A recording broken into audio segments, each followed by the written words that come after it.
Rebekah Koffler, thank you so much for joining us on short notice. As yesterday there was a car bomb. Do you agree with me that it was clearly meant for Alexander Dugin and not his daughter? Well, hi, Glenn. It's such a pleasure to be back on your show with you and your audience. Yes, that is the conventional wisdom that it is the father, Alexander Dugin, and the mastermind of the ideology of Eurasianism that underpins Putin's entire doctrine and strategy, which includes the destruction of Ukraine. It is him who was the target. However, there's also an alternative hypothesis, is that both of them were targeted, because originally they were supposed to be driving in one car from the lecture and the big event that Dugin was speaking at. And it is at the last moment that the father, Alexander Dugin, switched cars. So, and because his daughter was just as vocal in the anti-West, narrative that underpins Russia's current anti-U.S. policy, she possibly was also the target. Okay, because she's also in the media, but he is the leader of this. I just think it's a cult all around the world. He is infecting even America with some of his capital T traditionalism, and people just don't understand how dangerous this is. Do you believe that it would be in the best interest of Ukraine to try to pull this off? Okay, so it is hard to tell. On the one hand, Ukrainians could perfectly be justified to target this person. Correct. And Dugin has advocated for the destruction of Ukraine. Right. He's actually calling, if I'm not mistaken, he's actually calling for the elimination of Ukrainians, if you will. I don't remember the word he used, but it seemed like a death, Holocaust kind of thing. But he's calling for more than just occupying, and he is also the idea planter or the seed behind Crimea and now this incursion into Ukraine, correct? 100%. Okay. So, yes, it is possible that there's motive why Ukrainians would want to target. Now, to pull something off like that is not a slam dunk.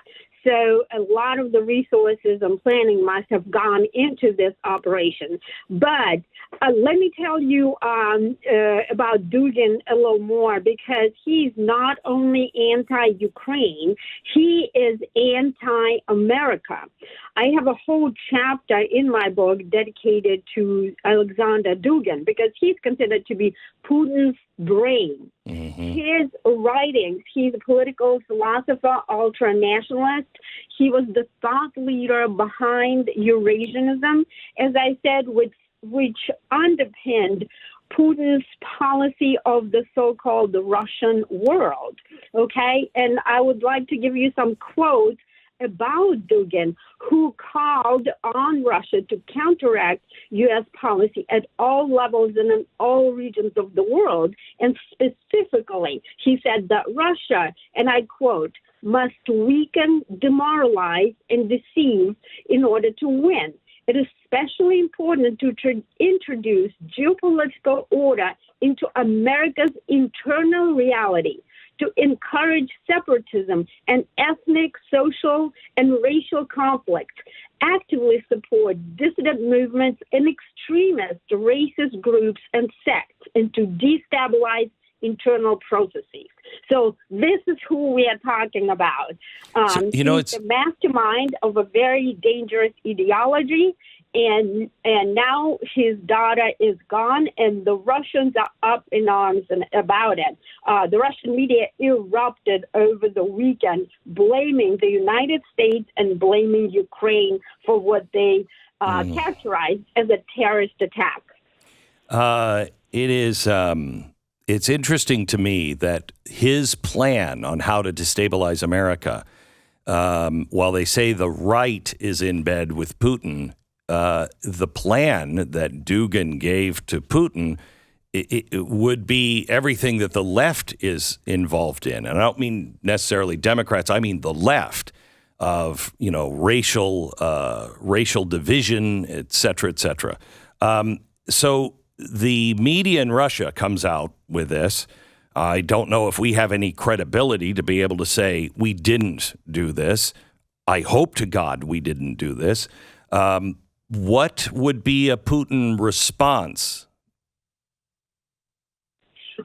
Right. So when the Russians blamed the United States, first, they're not saying that we directly actually orchestrated this, but what they are implying, given our support to Ukraine and the fact that we admitted that we provide targeting information to Ukraine so that they could effectively defend their country against the Russian invaders, they, in the same manner, they accuse us of having orchestrated this.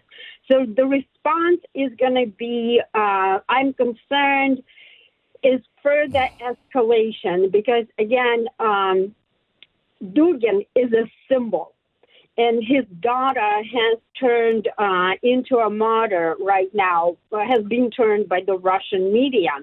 And remember, this attack in the explosion, basically the way that this was done is the explosive device was put under the seat of her car and was remotely detonated. So this explosion comes on the heel of a series of attacks in Crimea. And remember, the Russians believe Crimea is a red line for Ukraine, despite the fact that Crimea is Ukrainian territory. But because the Russians annexed it in 2014, and they consider it part of Russia right now. So in combination, all of this, escalation is going to put pressure on Putin to ratchet up his military assault on Ukraine. And in fact, President Zelensky himself warned yesterday that around Wednesday, this coming Wednesday, in 2 days, he's concerned about the Russians staging something really nasty, some provocations, because on Wednesday, it's Ukraine's Independence Day, when Ukraine became independent from the Soviet Union. So I share that concern, whether it's on Wednesday or shortly after.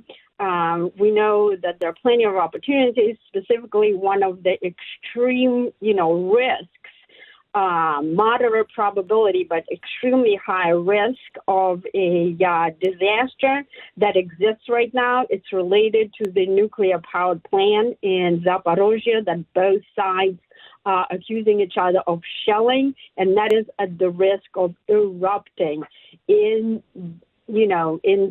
possible, hopefully not soon, but there's definitely that risk. So we're talking to Rebekah Koffler. You actually lived in the Soviet Union, if I remember right. Absolutely. Yeah, I was born and raised there. I came to the United States in 89 already as a young adult. So I went through the whole, indoctrination system and everything. So she is the author of Putin's Playbook and a U.S. intelligence expert. The idea that we had anything to do with it or that Ukraine did, I find hard to believe because both sides would have to be insane to do it, and it would be very difficult. We could pull it off, but Ukraine pulling it off, I think, would be very, very difficult. The idea that this was some anti-ultranationalist group trying to kill him seems difficult because it would only make him into a martyr. But who would have in Russia, who would have the ability and the desire to do this? Okay, so I personally don't find the reports of that it's, the National Republican Army which is supposedly an anti-Putin partisan organization that staged this.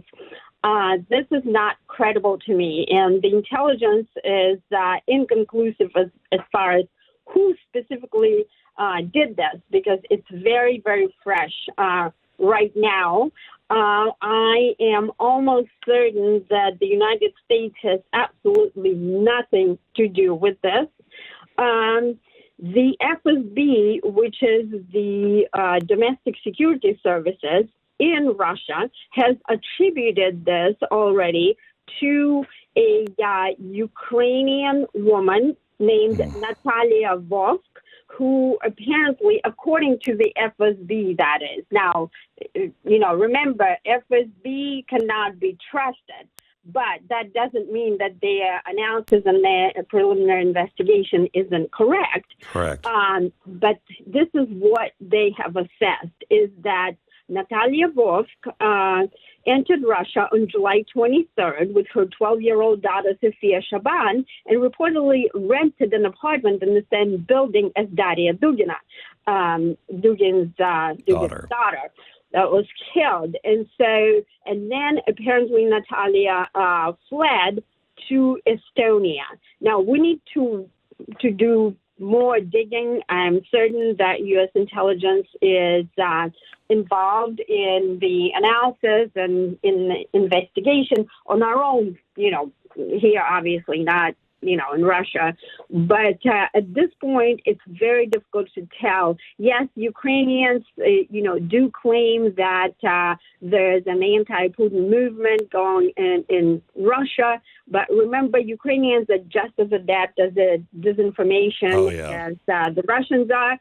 And they're fully invested in waging this disinformation in order to dislodge Putin psychologically. They know how it's done. So both sides are, invested in this, and this is going to go on forever. In the meantime, Glenn, we keep pumping in weaponry into Ukraine. We just announced another $775 million of assistance. We're hoping that it will help Ukraine to change the battlefield conditions. But again, they're fighting a highly, a much more superior, adversary.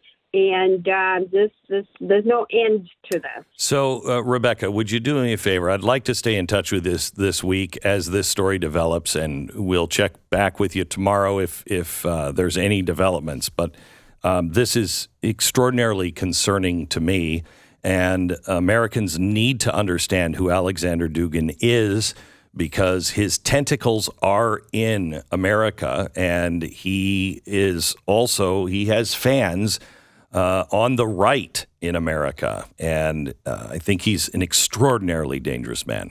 Thank you so much, Rebekah. Absolutely. Good. Yes, great. You got it. All right. Rebekah Koffler. The name of her book is Putin's, hang on just a second, Playbook, Putin's Playbook. I have profound trust in God.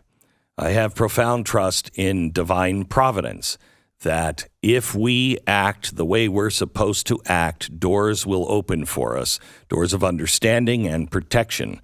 And I think they already have in many cases. I do not want you to be underprepared or underinformed. So I'm going to give you some information here on why this Dugin thing really bothers me. We'll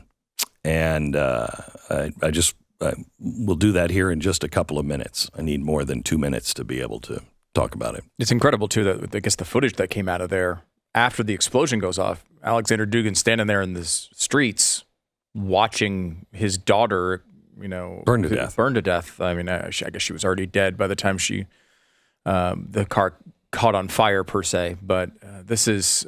Whoever did this, they might be responsible. This is an example of what could turn into an Archduke Ferdinand moment. Mm-hmm. I've said for a long time, World War III will most likely start either in a country or with a name that you've never heard or cared about. And this might be one of, I hope not, but this might be one of those moments. And wouldn't it be something if it was the person that no one had ever heard about except this entire audience who has heard Alexander Dugin's name 1,000 times on the show? You might have heard Alexander Dugin on other shows in America, and they praise him. They've had him on and praised him. Warning at the highest possible level of warning.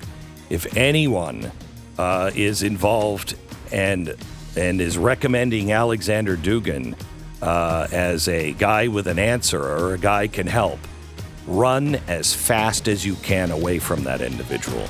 Dugin is extraordinarily dangerous. Don't take my word for it.